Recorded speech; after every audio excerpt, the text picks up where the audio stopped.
2.5 बरस में जितना पसीना बिहार में अगर किसी एक व्यक्ति ने राजनीतिक सामाजिक क्षेत्र में पसीना बहाया है, मेहनत की है, तो उसका नाम है प्रशांत किशोर। 1 करोड़ लोगों को इकट्ठा करके दल खड़ा कर दिया। अब जब विकल्प खड़ा हो गया है तो दोनों जो दल जो जिनको राजनीतिक मुफ्तखोरी की वर्षों से आदत लगी है कि उनको मालूम है कि हमने काम किया नहीं है, लेकिन अभी मोदी जी आएंगे, अभी नीतीश कुमार के पार्टी वाले जाएंगे और लालू का डर दिखाकर वोट मांगेंगे, अरे भैया हमको वोट नहीं दोगे तो जंगल राज आ जाएगा। इसी तरह लालू जी को मालूम है कि उन्होंने कुछ नहीं किया है, उनके पास कोई कार्यक्रम नहीं, कुछ काम नहीं, सिर्फ जाकर ये कहना अरे भाई मुसलमानों देख लो, भाजपा फिरका परस्त शक्तियों को रोकना है, सांप्रदायिक शक्तियों को रोकना है, तो हमको वोट दो, नहीं तो भाजपा आ जाएगी।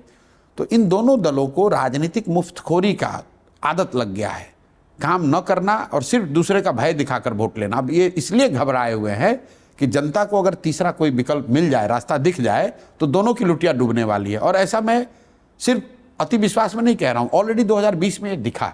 2020 में चिराग पासवान ने बिना किसी तैयारी के चुनाव के 10 दिन पहले कुछ लोगों को इकट्ठा करके 100 सीट पर चुनाव लड़ा दिया।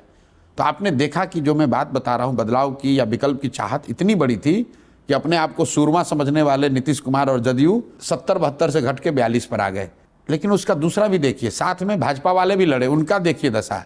लोगों को लगता है कि सिर्फ जदयू की सीट कम हुई, ऐसी बात नहीं है। भाजपा का स्ट्राइक रेट भी 90 से घटकर 60 हो गया, क्योंकि जब पिछली बार नीतीश और भाजपा साथ में लड़े थे 2010 में, तो 101 सीट में भाजपा 91 सीट जीती थी।